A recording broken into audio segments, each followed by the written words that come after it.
क्यों नहीं? अगर आप ये कर रहे हैं तो दिखता क्यों नहीं? ये दिखने का जवाब मैं दूसरे सवाल पर आता हूँ। जैसे कि अब एक नई व्यवस्था इस लोकतंत्र के भीतर होगी कि 33% हिस्सेदारी विधानसभाओं में, लोकसभा के भीतर महिलाओं की होगी, संसद के भीतर होगी।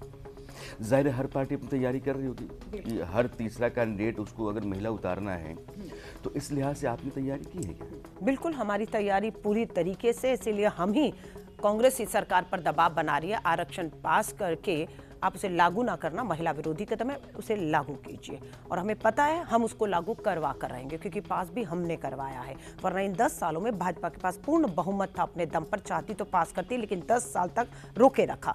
2024 के चुनाव में कांग्रेस ने पूरा, हम लोगों ने दबाव एक बनाया, तो चुनाव से पहले महिलाओं के वोट लेने थे, तो आरक्षण पे स्टैंड कुछ था, पर एक्शन कुछ और था, तो लाना पड़ा इन्हें।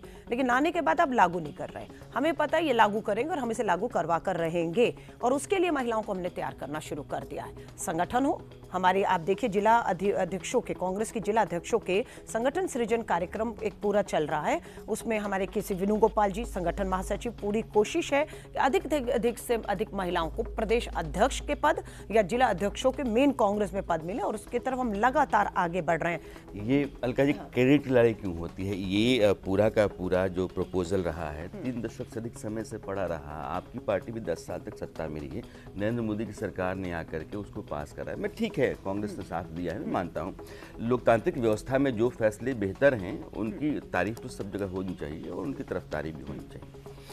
अब जैसे आपने कहा कि हमने कराया और हम उसको इम्प्लीमेंट कराएंगे, सरकार कहती है कि हमने किया, हम उसको इम्प्लीमेंट करेंगे। ये क्रेडिट की लड़ाई है, मेरा उससे कोई सरोकार नहीं है। मेरा सिर्फ ये है कि अगर महिला आती है, तीसरी महिला अगर है वो, अभी तक आपने महिलाओं को इसलिए रद्द किया कि महिलाएं जीत नहीं सकती हैं, महिलाओं को इसलिए कि महिलाओं में इनेबिलिटी नहीं है, और उनमें वो बात नहीं है जो बात मर्दों में होती है राजनीति में। अब आपको मजबूरन एक महिला को लेके आना है।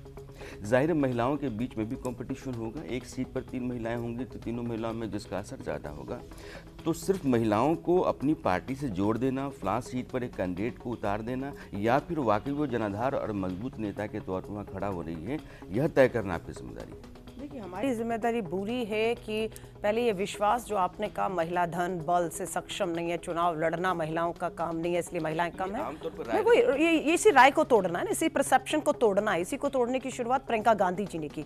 जब प्रियंका गांधी जी को एज अ महासचिव उत्तर प्रदेश जैसे सबसे बड़े देश के राज्य की जिम्मेदारी मिली, तो उन्होंने लड़की हूं लड़ सकती हूं का नारा देते हुए 40% महिलाओं के लिए आरक्षण की। संगठन के भीतर लोग कहते हैं आरक्षण पास नहीं हो रहा, आपको कौन रहा है, अपने पार्टी में कर लो। तो प्रियंका जी ने वो हिम्मत दिखाई और की, ये सोच के कि भाजपा भी करेगी, दूसरे दल भी करेंगे। पर दूसरे दलों ने तो अपने धन बल से जितने भी मैं कहती हूँ अपराधियों को टिकट देकर हमारी महिलाओं के सामने खड़ा किया। प्रियंका जी ने 40% आरक्षण किया, 150 महिलाओं को मैदान में उतारा। और हमें मालूम है ना कि हमारी महिलाओं पर चरित्र हनन, शारीरिक हमले कितना उनको हताश निराश किया, और पूरा समाज, सिस्टम, देश उसको मूक दर्शक बनकर, तमाशबीन बनकर देखते रहे, है ना। फिर भी महिलाओं ने हिम्मत दिखाई। प्रियंका गांधी का आपने भी जिक्र किया है। आपने असम का प्रभारी बना दिया, जिन 5 राज्यों में चुनाव हो रहे हैं।